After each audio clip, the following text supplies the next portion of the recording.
ख़वातीन के अंदर जब मेल और फीमेल आपस में कपल इंटरकोर्स करते हैं तो जिनके यहाँ औलाद नहीं हो पा रही होती, मादा तौलीद जिसको हम सीमन कहते हैं, वो फीमेल के अंदर टिकता ही नहीं है, रुकता ही नहीं है। तो मैं ख़वातीन से भी रिक्वेस्ट करूँगा कि वो भी इस बात को गौर से देखें कि अगर ऐसा हो रहा है तो आप किसी अच्छे कॉम्पिटेंट डॉक्टर से रब्ता करें। आजकल मेरे पास जितने कपल्स आते हैं, बिलीव मी सर, के मोर देन 70% मेल के अंदर इशू है। तो सबसे पहले तो मैं अपने व्यूअर्स को बताना चाहता हूँ कि मैं ऑनलाइन नहीं करता। मैं अपने सेंटर से उठता हूँ, 10-15 दिन का ट्रैवल कर लेता हूँ कि यार मैं पेशेंट को फिजिकली जाके चेक कर लूँ। देख रहे हैं कि हमारी गायनी के डॉक्टर ने हमारी रिपोर्ट्स ओके कर दी हैं, तो इस पे ना रहें, अपने किसी कॉम्पिटेंट डॉक्टर को जो इनफर्टिलिटी को डील करता हो उसको चेक करवाएं ताकि वो उसकी बारीकी को समझ सके। अस्सलाम वालेकुम व्यूअर्स, मैं हूं आपका होस्ट इमरान गुल और आप देख रहे हैं वॉइस ऑफ सिटी।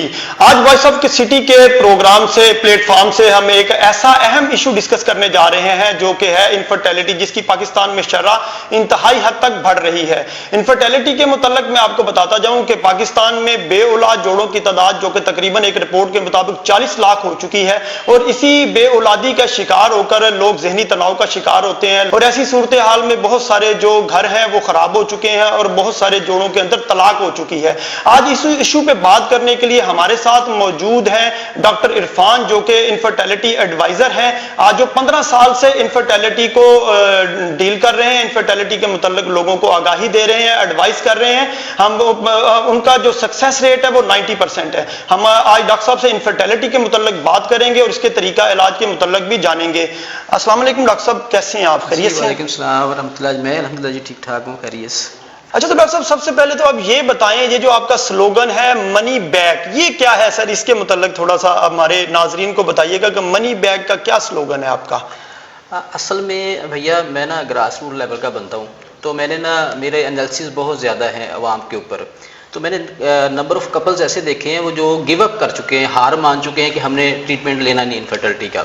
उसकी एक वजह तो अनकम्पिटेंट लोग हैं जो ट्रीटमेंट का दावा कर रहे हैं और लोगों को ट्रीटमेंट दे रहे हैं, और फिर वो लोग थक चुके हैं ऑलमोस्ट ट्रीटमेंट ले लेके। उनका दिल के अंदर डर बैठ गया कि हर बंदा मुझे लूटने के लिए बैठा है, अपना पैसा बनाने के लिए बैठा है, मेरा दर्द नहीं देखता। तो इस दर्द को सामने रखते हुए मैंने लोगों का ये खौफ और फियर दूर किया है कि आप मेरे पास जब आएंगे ना तो आपके अंदर ये फियर ख़त्म होना चाहिए कि हम यहाँ से लुटेंगे, हमें कोई बंदा मिसलीड करेगा, हमें टारगेट से हट के लेगा और ये देखेगा कि हमने इस डॉक्टर ने हमसे पैसे लेने हैं। तो मैंने उनको ये असल में इस स्लोगन के थ्रू ये फियर दूर किया है कि आप मेरे पास आएँ, आपकी रिपोर्ट्स के अंदर बेहतरी नहीं आती तो कम से कम आपका सरमाया मेरे पास महफूज है, वो जब मर्जी रिटर्न कर सकते हैं। लेकिन एक मेरी शर्त होगी, जो मैं कह रहा हूँ, जितना टाइम दे रहा हूँ मैं, जितना आपको एक टारगेट दे रहा हूँ, आपकी मर्ज की नोयत को समझते हुए कम से कम उतनी मेडिसिन खाएं, उसमें अगर बेहतरी नहीं आती तो मैं आपके पैसे वापस कर दूंगा, ताकि उनके अंदर ये फियर खत्म हो जाए कि हम ट्रीटमेंट ले रहे हैं, कहीं हमारा पैसा तो नहीं ज़ाया हो जाएगा, हमारा वक्त तो ज़ाया नहीं हो जाएगा। तो इसलिए मैंने ये स्लोगन लॉन्च किया है जी। अच्छा, तो सर ये पहले तो आप ये बताएं ये इनफर्टिलिटी है क्या? बहुत सारे लोगों हमारे मुआशरे में इसका शऊर ही नहीं है कि इनफर्टिलिटी क्या चीज़ होती है, इसकी कितनी इकसाम है और ये मतलब कैसे काबिल इलाज है? फर्स्ट ऑफ ऑल तो भी देखा जाएगा जी, इनफर्टिलिटी को बेऔलादी के नाम से जाना जाता है पाकिस्तान के अंदर, और ये मेल इनफर्टिलिटी भी हो सकती है, फीमेल इनफर्टिलिटी भी हो सकती है। मैं मोस्टली क्योंकि मेल इनफर्टिलिटी को डील करता हूँ, तो मेल के अंदर मेजर दो इसकी इकसाम कह लें, इसकी काइंड्स कह लें, एक है एजोस्पर्मिया और एक है ओलिगोस्पर्मिया, यानी कि स्पर्म का बिल्कुल डेड हो जाना या स्पर्म काउंट का डाउन हो जाना, ये इसकी दो मेजर इकसाम्स हैं। अच्छा सर, ये एजोस्पर्मिया जो है क्या ये काबिल इलाज है? बिल्कुल। अगर आपका जो कंसल्टेंट है वो कॉम्पिटेंट है, वो सबसे पहले बैरियर फाइंडिंग करता है कि आपके अंदर एजोस्पर्मिया की जो असल मर्ज़ है उसकी रीज़न क्या है। जब आपको ये बैरियर फाइंडिंग हो जाती है, आपको पता चल जाता है कि आपके अंदर जो आपका पेशेंट है उसके अंदर इसकी रीज़न क्या है, तो फिर इसको रिमूव करना आसान हो जाता है। लेकिन जब तक आपको ये पता नहीं चलता कि इसके अंदर रीज़न क्या चल रही है, तो फिर इसके लिए थोड़ा सा ये अंधेरे में तीर चलाने वाली बात है, जो कि मैं नहीं समझता कि एक सॉलिड वजह है।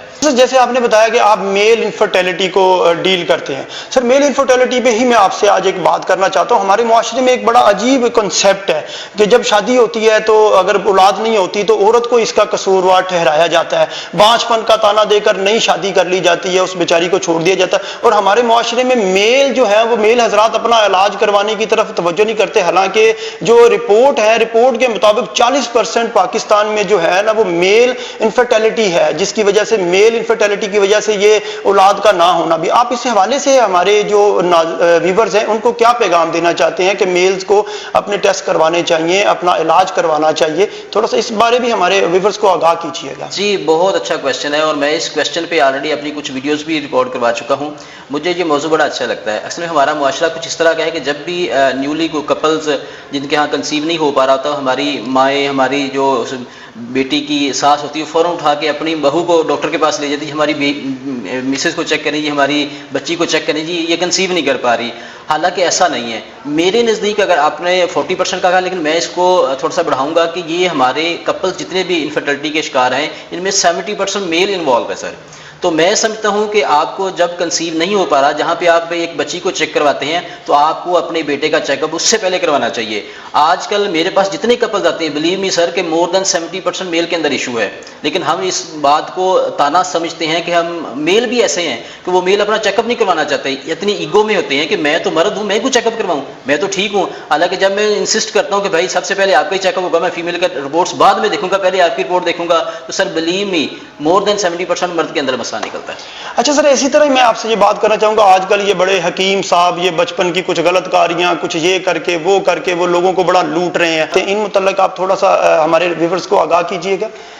यार जहाँ पे है ना गलत कारियाँ बचपन की, तो मैं अगर इसमें थोड़ा सा अगर अल्फाज को खोल के बयान करूँ, तो मुझे नहीं लगता कि आजकल के मुआशरे के अंदर कोई बंदा मास्टरबेशन ना करता हो। ठीक है, अगर मास्टरबेशन मोस्टली लोग कर रहे हैं, मेरे पास जितने भी कपल्स आते हैं, मैं डीपली जाकर चेक करता हूँ मेल को, तो ये बात तो हर बंदे में निकलती है। तो मेरे नज़दीक आपकी जो मास्टरबेशन है, आपकी स्पर्म काउंट को नीचे नहीं लेके जाती। ठीक है, आपकी किसी हद तक जो प्रीमच्योर जैकुलेशन है उसके अंदर इजाफा कर सकती है, आपकी जो सीमन की थिकनेस है उसको चेंज कर सकती है, बट ये स्पर्म के ऊपर उतनी असरअंदाज नहीं होती जितना हमने हमारे हुक्मा में इसको हवा बनाया हुआ और पेशेंट्स को डरा रहे हैं। इसकी और बहुत सारी रीज़न है जिसकी वजह से आपकी स्पर्म काउंट नीचे जाती है। फर्टिलिटी के मुतल्लिक जो है आप क्या आपका तरीका इलाज सर क्या है? असल में मेरी जो 90+ की रेशो है ना जी, मैं हर केस को हाथ नहीं डालता। मेरी ये कह लें कि कमी मेरे में कह लें, या मेरी ये खूबी कह लें कि मैं हर केस को लेता नहीं हूँ जब तक कि मुझे उसकी असल रीज़न का ना पता चल जाए। कि ये जो होम्योपैथिक तरीका इलाज है, इसके मुतल्लिक जो लोगों के अंदर अबहाम पाया जाता है, इसको आप कैसे लोगों के सामने क्लियर करेंगे? सर देखिए, आप किसी भी होम्योपैथिक डॉक्टर के पास चले जाएं, आपको वो ऑलराउंडर मिलेगा।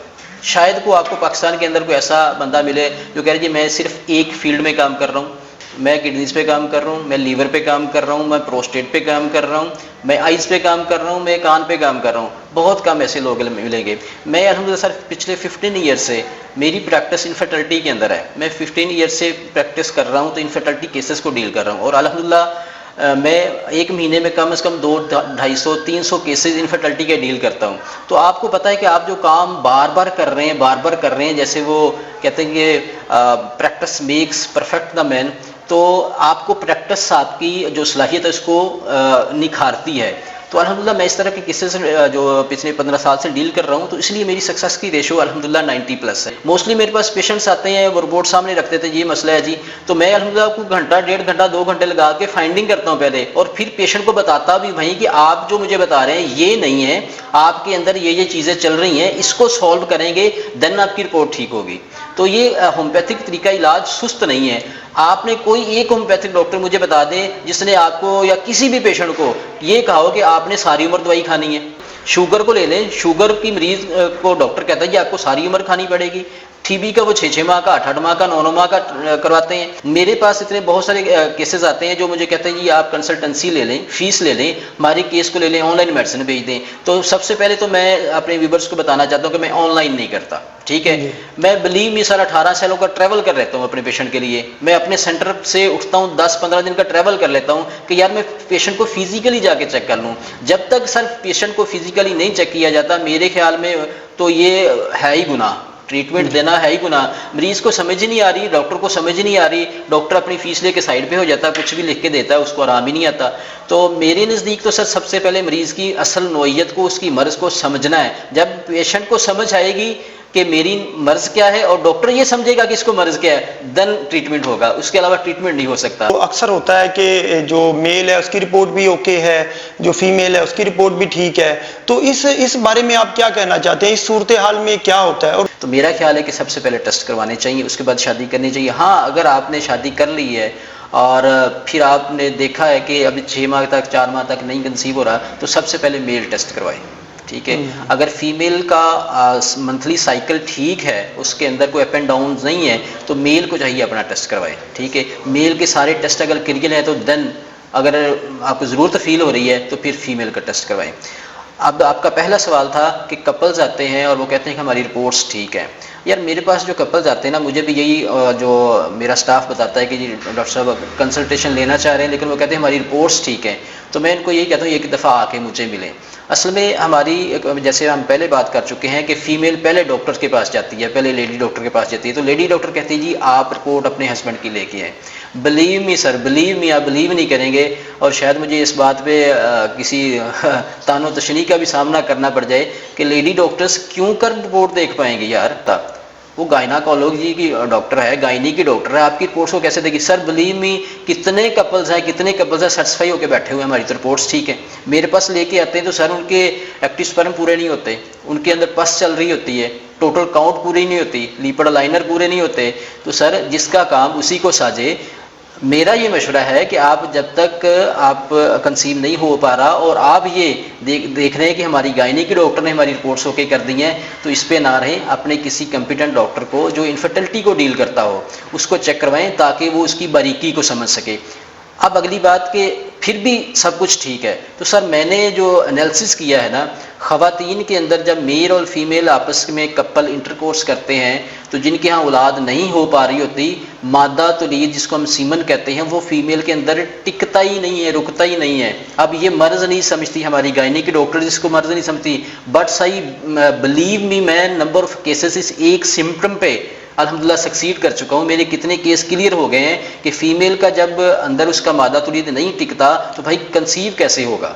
ठीक है, वो ट्रैवल नहीं करेगा, उसके स्पर्म ओवरी की तरफ या की तरफ जाएंगे नहीं, तो कैसे, जैसे पिनस बाहर आता है मादा तौलीद बाहर आ जाता है। तो ये एक फीमेल के अंदर जिसको हम यूट्रस स्प्लिटिंग कहते हैं, ये एक इशू है और ख़वातीन के अंदर बांझपन की बहुत बड़ी वजह है। तो मैं ख़वातीन से भी रिक्वेस्ट करूंगा कि वो भी इस बात को गौर से देखें कि अगर ऐसा हो रहा है तो आप किसी अच्छे कंपिटेंट डॉक्टर से रब्ता करें, से इसका सोल्यूशन लें। इंशाल्लाह होप सो जैसे जैसे मेल का जो सीमन है फीमेल के यूट्रस के अंदर ठहरना शुरू हो जाएगा तो कंसीव हो जाएगा। जी, तो वीवर्स आपने डॉक्टर साहब की गुफ्तगू मुलाहिजा फरमाई है। मजीद जो किसी इंफॉर्मेशन के लिए डॉक्टर साहब का ये नंबर स्क्रीन पे चल रहा है, डॉक्टर साहब के असिस्टेंट का, आप मजीद जो मालूमात है इनसे ले सकते हैं। डॉक्टर साहब जैसे कि डॉक्टर साहब ने पहले बताया कि ऑनलाइन चेकअप ये नहीं करते, ना ऑनलाइन रिपोर्ट सेंड की जाए कि जिसे ये चेक किया जाए। तो डॉक्टर साहब का जो मेन अपना क्लिनिक है वो रायविंड में अफान हेल्थ सेंटर के नाम से, और डॉक्टर साहब बाकी 18 अजला में जो है वो मंथली ट्रैवल करते हैं। जी, तो वीवर्स आपसे मुलाकात होगी अगले किसी प्रोग्राम में। अपने होस्ट को इजाजत दीजिएगा। अल्लाह हाफिज।